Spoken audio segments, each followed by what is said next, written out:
দূরের এক বনে টুনি আর মুন্নি নামে দুই বোন বাস করত। দুই বোনের মধ্যে মুন্নি ছিল বড় আর টুনি ছিল ছোট। দুই বোনের মধ্যে কোনো মিলই ছিল না, সব সময় ঝগড়া ওদের লেগেই থাকতো। একদিন সকালে মুন্নি তার ঘরে বসে বাটিতে করে পায়েস খাচ্ছিল।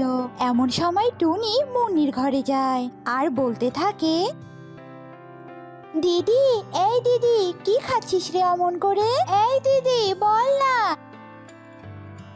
এই, তুই আমার এখানে এসেছিস কেন? হ্যাঁ, আমাকে জ্বালাতে নাকি ঝগড়া করতে? হ্যাঁ, যা এখান থেকে। আমি এখন আরামে বসে পায়েস খাবো। কি মজা! কি পায়েস খাবি? দিদি, আমি তো তোর ছোট বোন রে, দে না রে আমাকে একটু পায়েস। কতদিন হলো পায়েস খাই না আমি। মুন্নি টুনির কোনো কথায় পাত্তা না দিয়ে নিজের মনের আনন্দে পায়েস খেতে থাকে। দিদি, দে না রে একটু। বেশ, দিবি না তো? এই পায়েস তোর হজম হবে না, তোর পেট খারাপ করবে, এই বলে দিলাম আমি।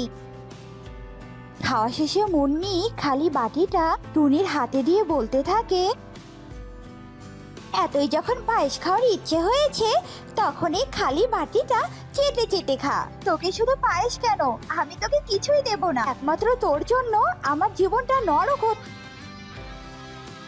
খালি বাটিটা দেখে টুনির খুব রাগ হয় আর টুনি বাটিটা মুন্নির দিকে ছুঁড়ে মারে আর বাটির আঘাতে মুন্নির মাথা কিছুটা ফেটে যায়। ও বাবা গো, ও মা গো, ফেটে গেল গো, ফেটে গেল, মাথাটা ফেটে গেল। ফেটে গিয়েছে, ঠিক হয়েছে। আমাকে পায়েস না দেওয়ার শাস্তি এটাই তো। আমি আজকেই রাজা মশাইকে বলে দেব। ব্যথা, মাগরে মা, ওরে মারে। মুন্নি রাজা ঈগলের দরবারে যায় আর ঈগলকে টুনির ব্যাপারে সব কথা খুলে বলে।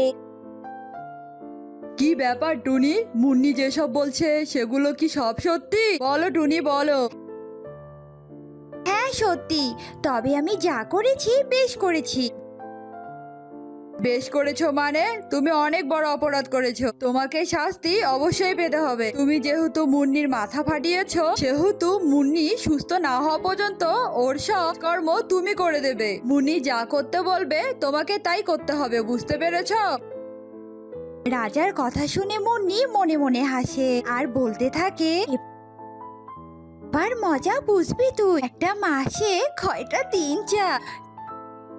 টুনি, আমি বাড়িতে যাব, আমাকে পেটে করে বাড়িতে নিয়ে যা।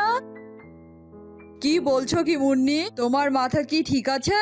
টুনি তোমার সব কাজ করবে জন্য তোমাকে পিঠেও নিবে নাকি? কেন করবে না মহারাজ? আপনি তো বলেছেন ও যদি আমার কথা না শোনে তাহলে আপনি ওকে কঠোর শাস্তি দেবে। কি রে টুনি, তুই শাস্তি নিবি নাকি আমাকে পিঠে নিবি? টুনি এই কথার উত্তর না দিয়ে কষ্ট করে মুন্নিকে পিঠে তুলে নেয় আর ধীরে ধীরে বাড়ির দিকে এগোতে থাকে। বাড়িতে এসে টুনি মুন্নিকে পিঠ থেকে নামায়। তখন মুন্নি বলতে থাকে, এই কোথায় যাচ্ছিস? আমার জন্য রান্না করে নিয়ে আয় যা, আমার ক্ষুধা লেগেছে। তোর মতো শয়তান বোন আমি একটাও দেখিনি। আমি আর কোনো তোর কাজ করব না, এমনকি এই বনে থাকবো না, চলে যাব। আমার দু চোখ যেদিকে চায় আমি সেদিকেই চলে যাব। টুনি রাগে কান্না করতে করতে চলতে থাকে। চলতে চলতে টুনি অনেক গভীরে প্রবেশ করে আর ওখানে একটা পাহাড়ের গুহার সামনে কান্না করতে থাকে। বাবা মা, তোমরা কেন আমাকে এরকম দিদির কাছে রেখে গিয়েছিলে? মুন্নি দিদি আমাকে একটুও ভালোবাসে না, আমাকে তোমাদের কাছে নিয়ে যাও বাবা মা।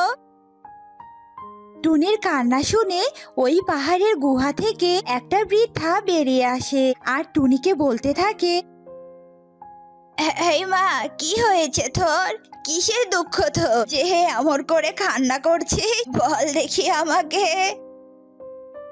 বৃদ্ধার কথা শুনে টুনি আবেগে বৃদ্ধাকে মুন্নির সব কথা খুলে বলে আর সব শুনে বৃদ্ধার মনে অনেক মায়া হয় আর বৃদ্ধা জাদু করে একটা পেঁপে গাছ আনে। কাঁদিস না রে মা, কাঁদিস না। এই নে পেঁপে গাছ। এই পেঁপে গাছটা একটা জাদুই পেঁপে গাছ। এই পেঁপে গাছে যে পেঁপেগুলো ধরবে সে পেঁপেগুলো সোনার হবে। আর এই পেঁপে গাছের কাছে তুই যা যা খাবার চাবি তোকে এই পেঁপে গাছ তাই দেবে। তোকে আর কষ্ট করে রান্না করতে হবে না রে।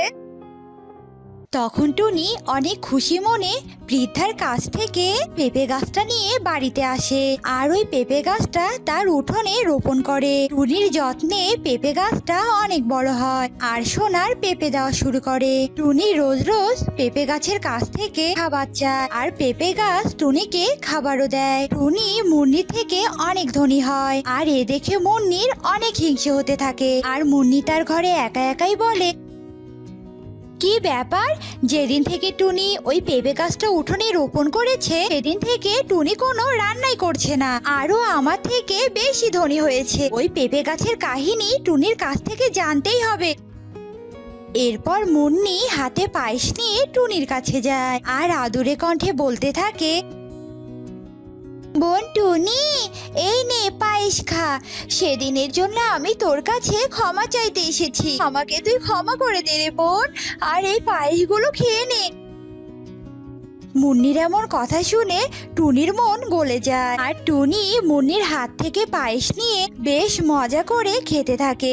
এই সুযোগে মুন্নি টুনিকে বলতে থাকে, আরে বোন, তুই তোর পেঁপে গাছটা কোথায় পেয়েছিস রে? আর তোর পেঁপে গাছ কি এমন জাদু জানে, আমাকে একটু বল তো বোন।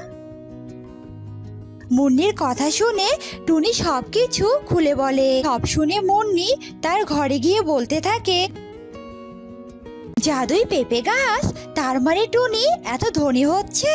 আমি আজকেই টুনির মতো ওই পাহাড়ে গুহার সামনে গিয়ে কান্না করব আর জাদুই পেঁপে গাছ নিয়ে চলে আসব।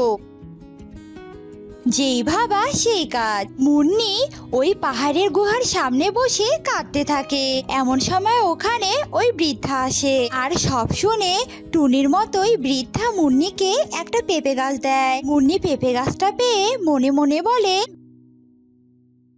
বোকা বুড়ি, আমার অভিনয়টা বুঝতেই পারিনি। এই গাছটা রোপণ করে আমি অনেক অনেক সোনার মোহর চাইবো আর টুনির চেয়ে ধনী হব।